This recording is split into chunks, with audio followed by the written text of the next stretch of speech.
The transparency pilot scheme that began in the Court of Protection in late January 2016 allows access for the media and the public to some hearings in the Court of Protection, despite concerns from practitioners keen to protect the privacy of the most vulnerable in society. I'm joined by Rachel Mainwaring-Taylor, a partner with Hunters, to discuss the pilot. Rachel, aren't court hearings usually held in public? Yes, in the UK most court hearings are held in public unless the judge directs otherwise, and they'd have to have very good reasons for doing so. But the opposite has been true in the Court of Protection to date. Hearings are held in private unless a judge directs otherwise. Now, they do sometimes direct otherwise if there's a particular point of public interest or a reason why at least part of a case should be held in public.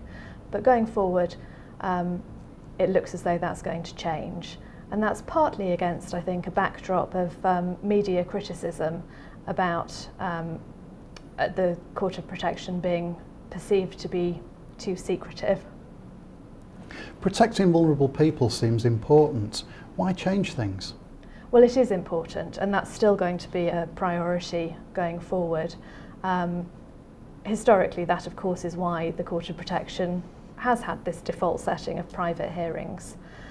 But I think that probably transparency in the court system is important. It's important that justice is seen to be being done and that people have information about how the court system works.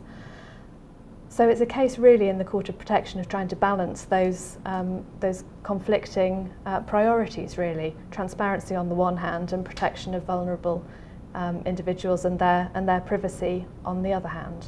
So how then will the pilot work? So the pilot runs for 6 months from the 29th of January this year, so we're less than halfway into it so far.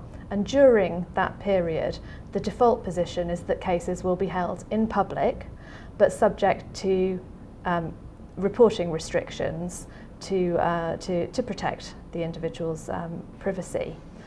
And the pilot applies to all Court of Protection courts in England and Wales, and it's intended to apply to all of the hearings as well, so the directions hearings as well as the substantive hearing.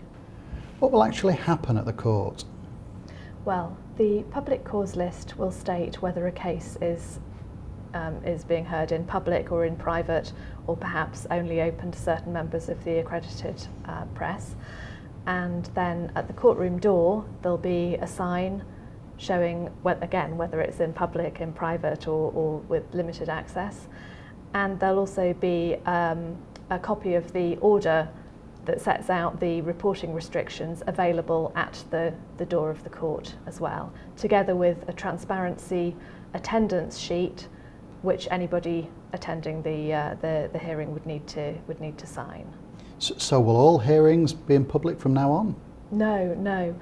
Cases that were already in progress before the pilot started will continue to be heard in private. In addition, there may be some cases where the judge feels that there's a good reason for it to be held in private now, either off the judge's own initiative or as a result of an application made by one of the parties. So parties to a case can apply for it to be heard in private instead of in public, and they have to give their reasons and back them up with evidence. On the flip side of that, the media can also apply requesting access to a hearing that's been listed to be heard in private too. And if a hearing is in public, can anyone attend? Well, in principle, yes. Anyone can attend, a member of the general public or any member of the media, subject to any restrictions that the judge has imposed separately. In practice, anyone attending has to sign this attendance sheet that I mentioned, and signing that confirms your attendance, but also that you're aware of the terms of the order and the restrictions on reporting and what information can and cannot be reported, and that you're aware of that and you sign up to that. So if you refuse to sign that, then you wouldn't be allowed to attend. There are also going to be some practical issues. Some courtrooms are designed with seating available for the media, and they're large spaces. Others are very small with limited seating, and so whilst court staff will endeavour to accommodate members of the public who wish to attend, if there were particularly great interest in a particular case, there might not physically be space for everybody, in which case it may be attendance on a first come first served basis, or the judge may have to decide what's to happen. In some cases, if there was a great public interest, they might they might list the case with taking into account the venue and the need for public attendance, but it's a question of whether that's practical and proportionate in all the circumstances, really. And how's the pilot going so far? Well, the Ministry of Justice are going to assess how it works. It's obviously only part of the way through, so we're unlikely to have anything reported back to us on it for the time being, I think. But during the pilot, the MOJ are encouraging comments from users of the court. They're also going to get feedback from the judges directly involved. They're encouraging judges to raise any practical issues that come up at any of the hearings. And I think the purpose of the pilot is really to see how it can work and to iron out any practical difficulties. But we'll wait and see how it all concludes. Thank you, Rachel.